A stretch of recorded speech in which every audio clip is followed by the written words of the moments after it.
ជំរាបសួរបាទថ្ងៃនេះខ្ញុំមានប្រព័ន្ធមួយដើម្បីចង់មកបង្ហាញបាទគឺប្រព័ន្ធ time បាទប្រព័ន្ធ time គឺជាប្រព័ន្ធពេលវេលាអញ្ចឹងដើម្បីបង្ហាញប្រព័ន្ធដែលដូចនៅខាងលើនេះដូចជាមានម៉ោង5ព្រឹកឬម៉ោង12ថ្ងៃឬក៏ម៉ោង5ព្រឹកនេះយើងអាចធ្វើរមិចប្រព័ន្ធ time ដើម្បីចង់ដឹងតើត្រូវចូលអនុវត្តទាំងអស់គ្នាចឹងគឺជានេះបង្ហាញកន្លែងប្រព័ន្ធ time មួយអញ្ចឹងយើងមើលទៅមុនអ្នកទាំងអស់គ្នាវាយបែបនេះមកបាទវាយមកទាក់ទងនឹងការបង្ហាញពេលវេលា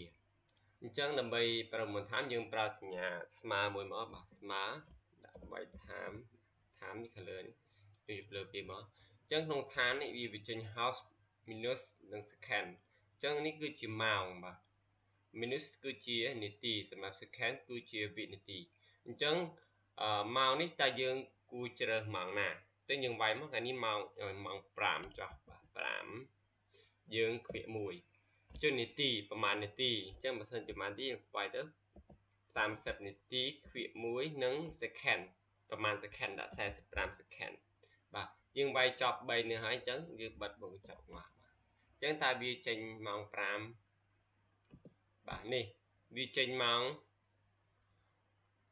5:30នាទីពេលព្រឹកនេះវាលោកឲ្យយើងនៅប៉ុន្តែយើងចង់ឲ្យវាឃើញនាទីដែរអញ្ចឹងគួរតែធ្វើនៅមួយណាអញ្ចឹងចូលកន្លែង home មកហើយចូល number បាទ number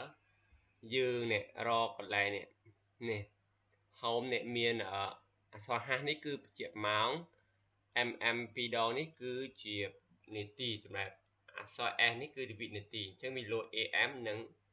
PM បញ្ជាក់បើសិនវាស្ថិតនៅក្នុងម៉ោងពេលថ្ងៃវាលោត PM មកយើងមិនកំណត់ទេតើឥឡូវយើងជួយភ្លើវាមួយមក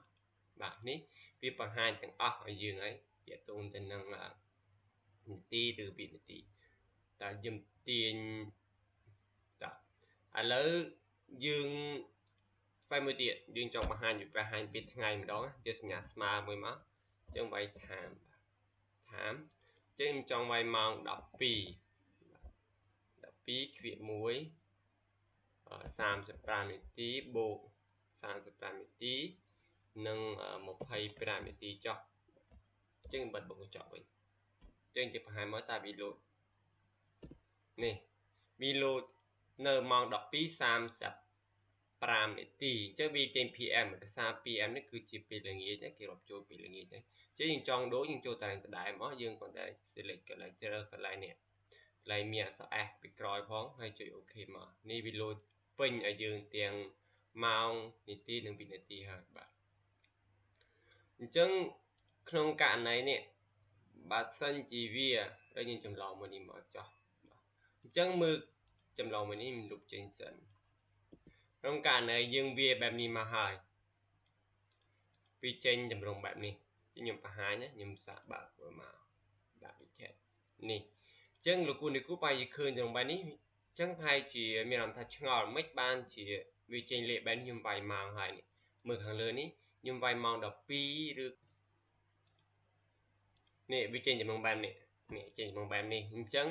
យើងចង់បដូរវាទៅជាម៉ោងបែបនេះវិញតើយើងគួរធ្វើបែបណាអញ្ចឹង consider វាមកតែវាមកយើងចុចកន្លែង number យើងមកនេះហើយយើងចូល custom ហើយយើងស្វែងរកបន្ទាប់មកយើងស្វែងរកដែលមានម៉ោងនេះបាទខាងលើនេះព្រោះតែសារខ្ញុំវាយឲ្យវាមានអញ្ចឹងបើសិនជាអ្នកនរគ្នាអត់មានទេអាចវាយតាមយកមកអញ្ចឹងយើងវាយបែបនេះមក M.2 អក្សរ M3 ដង M2 ដងមកហើយចុច2ទៀតអក្សរ S 2ដងមានថាវិនាទី second អញ្ចឹងដាក់ AM ចែកឲ្យ PM មកមានន័យថាយើងចង់បង្ហាញ AM ឬ PM វាកើតខ្លាំងវិធីអញ្ចឹងពេលយើងវាយមកគឺយើងចុច OK មកនេះវាចេញក្នុងបែបនេះឲ្យយើងហើយបើសិនជាករណីមានលោជាលេខដូចមុននៅបន្តិចណាបាទអញ្ចឹងអស់ហើយបាទអញ្ចឹងចាំជួបគ្នានៅវីដេអូទៀតបាទអរគុណសូមជម្រាប